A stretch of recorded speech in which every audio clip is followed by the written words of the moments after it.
You know, 3 days ago, an individual from my ethnic group called me, and he told me this time round we are taking it.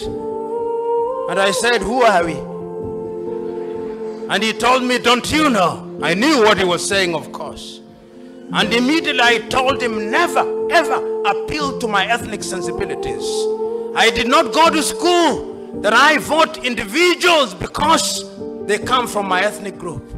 Tell me their agenda on health, their agenda on agriculture, so that if I vote for them, it should just be coincidental that we come from the same ethnic extraction.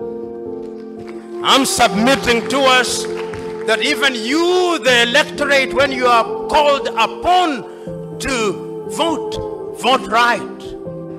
Then I told them subsequently that how is it, and I repeat it again here, you have been given an opportunity to elect. You elect a hyena to take care of goats, and then when the goats have been eaten, you wonder why. It's about that time of the decade when politicians act like they care. It's about that once in 4 years when politicians start coming near, making funny gestures like eating corn and other food on the streets, hawking, attending our events and religious places of worship, plaiting hair and generally identifying with the poverty and ghetto life of the trenches. Sending the subtle message, we know what you're going through, we will mimic your suffering, mock you, and you have no right to take offenses. But logically, it's only a man without conscience that will mock a physically challenged in order to ask for their assistance. I mean, that is the first step in identifying a politician that lacks common sense. But I think it's all part of their big plan of keeping the people poor, making us clamor for their help and presence, then showing up when they need us. Oh, my bad, sorry, our votes. Because politicians do not see people but votes. All they care about is their numbers and will do anything to keep it afloat, getting really entertained while making us the joke, dividing us by race, gender, tribe, religion.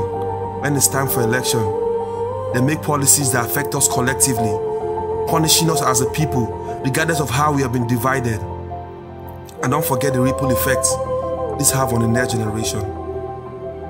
Most bad politicians encourage party polarization, pushing the ideology of political identity and party affiliation over the content of the character of an aspirant. Study shows that the more we are party polarized, the more we give excuses for corruption on the rise. We become biased to the point we can't criticize leaders' failure in improving our education system, economy, health, unity, health, and infrastructure. We let ourselves believe it will be worst if it's the other party's guy. We fail to understand that the greatest impact of our power is not felt in riot or strike, but when politicians come near, and that is election time. So we must come as a people and shun bias and look into the heart and track record of these guys, and not their normal empty promises they lure us with by speaking rainbows and sunshine, accompanied with bribe. Isn't it obvious that one bribe only when they are not qualified? My brother, we've suffered so much in the past 8 years, and we don't have all the luxury and time to choose our next leader on the basis of tribe, religion, or party we are members of, or not get invited for their meetings. My brothers and sisters, have we forgotten so soon? In 2020, politicians were hiding COVID palliatives. We tried to speak up as youth, but got shot at the Lekki toll gate. And isn't it appalling that a Nigerian can still be bought to support these same politicians, getting paid with the currency that can't buy today what it bought yesterday because of hyperinflation? Let's have all these in our hearts while we vote a politician that doesn't focus on how powerless we are, but amplifies our strengths. A politician that doesn't promise us what he will do, but what we can do together to restore our fundamental human rights and livelihood. A great leader who focuses on the root cause of problems and not symptoms, laying out practicable steps and profiling solutions. But the irony is, in 2022, we still have a politician promising to bribe our children with something as trivial as 1 egg per day, when what we need is an economy for us to work and feed our children ourselves, and not food being a campaign promise. I mean, Nigerians, can't we see the subtle message of how poor the economy will be that feeding our kids will be luxury. And it beats me how we still judge politicians based on tribal bias, caring less of how much they are corrupt. This doesn't add up. I mean, why are you drinking poison because it's served with your tribal or religious cup? At this point, all I can say is, dear Nigerians, suffer no dey tire you. How did we get this blind?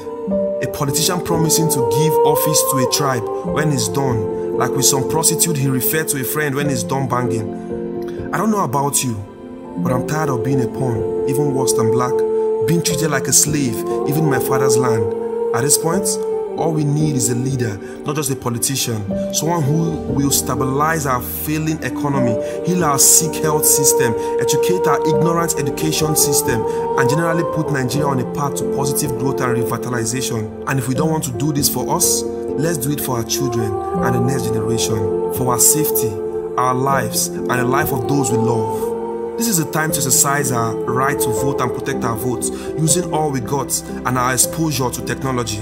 I pledge my support, and I hope you do same. And together, we will take back our Nigeria we secretly love.